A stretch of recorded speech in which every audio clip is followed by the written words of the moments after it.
Quentin Tarantino unleashes yet another revenge fantasy flick. Will he once again be able to spin rage into gold? You're watching Beyond the Trailers review of Django Unchained. Do you know what a bounty hunter is?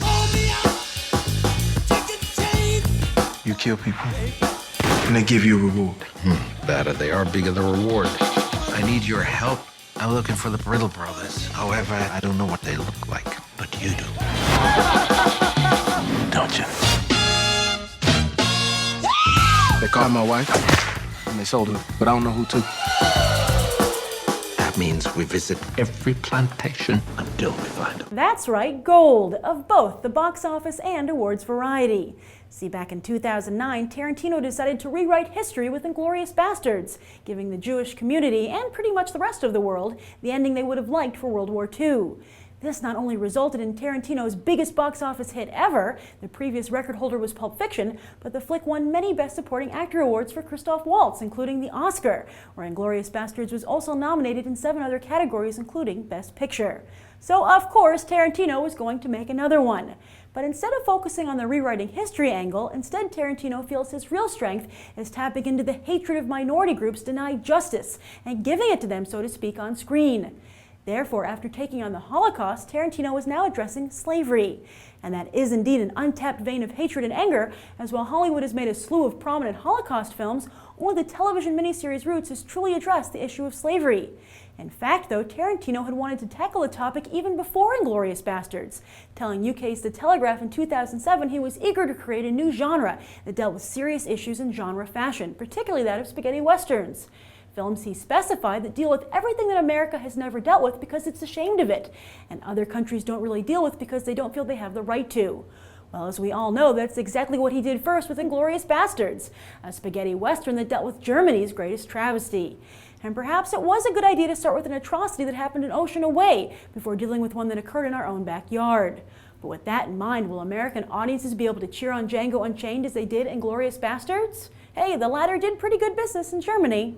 Tarantino's discovery Waltz is back for more, while Leonardo Dicaprio, who turned down Waltz's star-making role, makes his Tarantino debut as another villain that you'll hopefully love to hate. And while Tarantino had wanted Will Smith for the role, he instead got Oscar winner Jamie Foxx. Not a bad trade.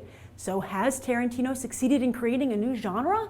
Let's go find out. So let me start this review by saying that I'm one of those people who feels Inglorious Basterds was robbed. I loved that film. Forget Avatar and The Hurt Locker. It should have been Inglorious Basterds. Loved it, the film, thought it was great. That was my favorite film the year it came out. So that said, I was very excited to see Django Unchained, and it didn't disappoint.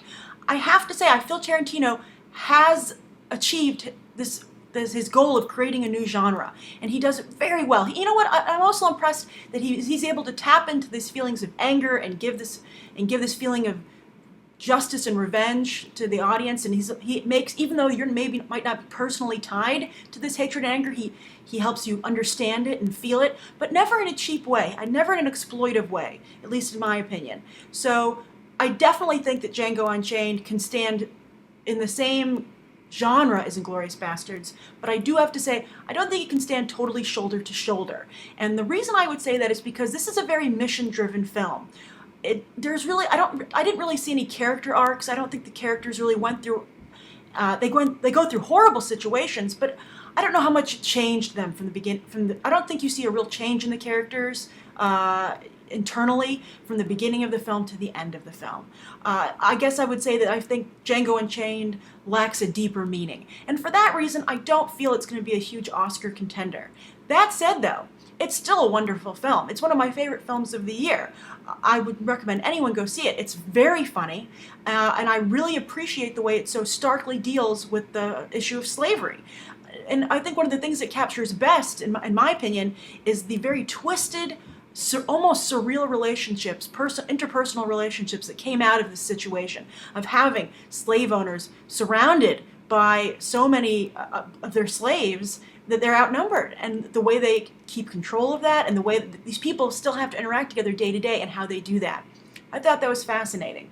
And even also casual interaction in the South, how that's handled. And I thought they did that really, really well. As for the performances, I thought Jamie Foxx was a great Django. When I was watching it, he has such an iconic look with his hat and his sunglasses that I felt and Halloween's to come, just like we see Hit Girls, I think we're going to see a lot of Djangos. So I think he did a really great job. And also I was pleasantly surprised with Christoph Waltz. I thought that he was going to be a one-trick pony after I was disappointed with his follow-up performances to Inglorious Basterds. But you know what? I think that Tarantino really clicks with him. He gets him as an actor, and I think that Christoph Waltz brings a breath of fresh air to Tarantino's work as well, and they're just a really great pairing of talent. Almost how I think that DiCaprio always works with Martin Scorsese these days. I think that Christoph Waltz and Tarantino would both benefit from working with each other going forward. Very nice. I think, for instance, Christoph Waltz really can handle, I think, Tarantino's flowery dialogue. But do you know who else did a really great job? Leonardo DiCaprio. I have to say, at first, I didn't think he quite fit in, especially because I was aware that he was trying to make up for missing Christoph Waltz's first performance in Inglorious Basterds. He turned that role down, and so I felt DiCaprio was maybe trying to match him, so I started almost thinking they were in competition.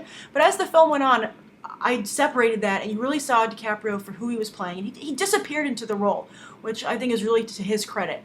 And by the end, totally won me over. And he has some of the best lines in the film. Some really good stuff. And also, I would also like to point out someone who's not getting a lot of attention is Samuel L. Jackson. I thought he was fantastic. Great job. And I would maybe think that I'm surprised there isn't more discussion about maybe him getting a Best Supporting Actor nomination somewhere. I think he did a really great job. Transformative makeup. And to see someone who's usually would never take this kind of abuse the way as a head slave of the head house slave, it's funny to see him kind of reverse that role. Kind of, you'll see. It's really a great movie. Loved it. I really enjoyed it, and I'm excited to see where Tarantino takes this genre next. So what do you think? Have you seen Django Unchained? Do you feel that it is? How do you compare it to Inglorious Basterds? Is this a new genre that you want to see more out of? And do you agree with me that there isn't a deeper meaning to the movie, a lack of character arcs, or did it satisfy you in that area as well? Be sure to write your thoughts down below. I hope you enjoyed this review for myself. Beyond the Trailer is a mix of reviews like this, audience reviews, movie news, trailer reviews, so I hope you'll consider subscribing, and thank you for coming and stopping by and watching the show. All right, see you around. Bye.